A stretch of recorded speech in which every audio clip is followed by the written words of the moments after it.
guys so much for your patience. This is the 7th grade orchestra on stage. And 7th grade is one of my favorite times as I get to see them through the middle school journey, just because I get to see them every day. Like I mentioned, 6th grade, we only get to see each other either 2 or 3 times a week, and that's if we're lucky and we don't have any days off of school.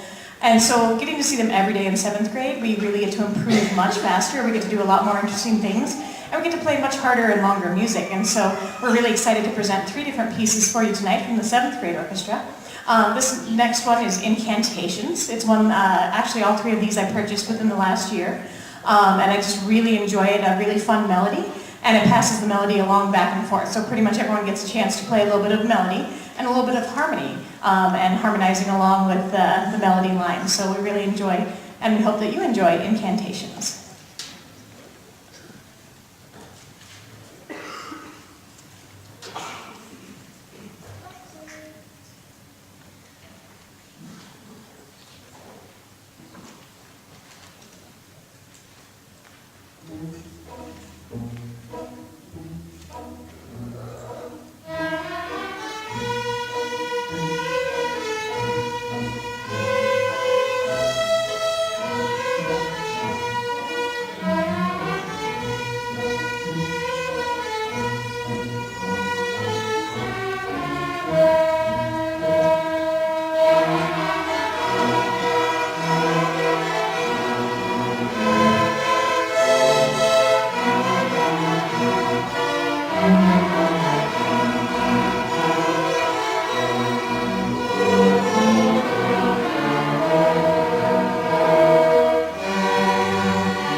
Notice my violins are moving seats. I make sure that my violins get a chance to play both first and second violin. Traditionally, first violin has more melody line and it usually plays up higher. And second violin is more of a harmony supporting position, kind of like soprano 1 and soprano 2. So I want to give them an opportunity to learn how to play both parts. It's different difficulties for each part. So I want to make sure that they're exposed to both at the middle school level. The other thing that I wanted to make sure that I mentioned is that you may have noticed the cellos at the very end got a chance to shift as well. I talked about that with the basses in 6th grade, but you may have noticed that the cellos got a chance to move their hand down to hit a high E. And so they're starting to explore further down their fingerboard as well and find newer, higher notes, which is a lot of fun. And we'll get to see that in a couple of our other pieces as well. The other thing that we've worked really hard on is learning to play in G major. So I mentioned D major was the key for most of our pieces for the 6th grade. And that's kind of what we first learn when we first learn our instruments. Our string instruments are basically set up really easily in D major.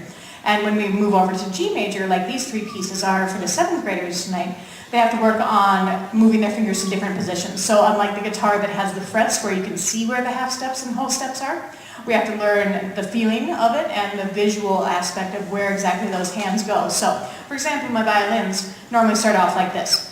1, 2 is far away, 3 is close, and 4 is far away as well. In G major, on their A and E string, they have to move that second finger over to be best friends with first, and so those, we call that a low 2. So there's a lot of low 2s in all these pieces that my violins had to work really hard on. Violas have to do that on their A string as well. And then you may have noticed that cellos, when they move over to their A string, normally they play a third finger for our sharp notes, and then they're playing a second finger instead. So they have to know and understand the difference between, for example, C natural and C sharp. So we're playing a lot of C naturals in these pieces, and they've had to work really hard to get that intonation. So we hope you enjoy it in our next piece as well. This is Trepov. This was our holiday selection. It is from the Nutcracker. It's the Russian dance, and we hope that you enjoy this fast and fun and lively piece.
So as we prepare for the last 7th grade piece, my 8th graders may be excused to go grab their instruments and get ready for their portion of the concert.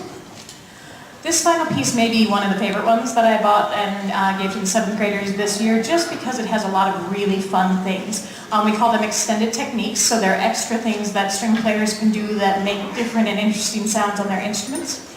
One of the things that they do are called harmonics. So essentially we're cutting the string in half, and when we cut the string in half and just very lightly touch, it'll get a whistling, ringing sound of the note an octave up.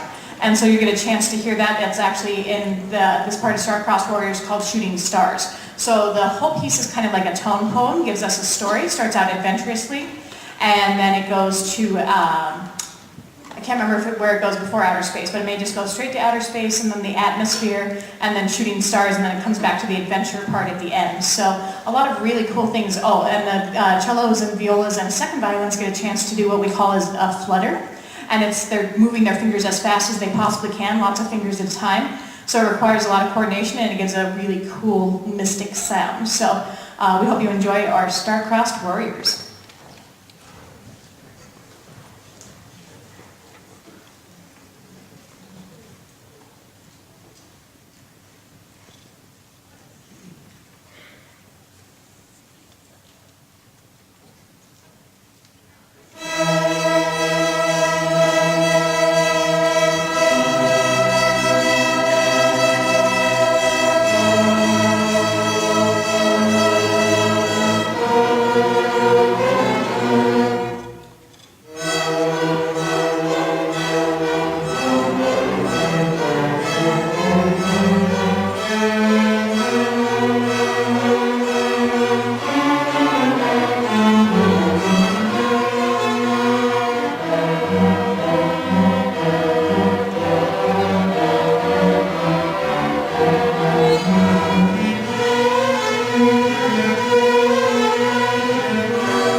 Thank you guys so much. Again, a quick stage transition to get to our 8th graders as the final portion of our concert. Thank you so much.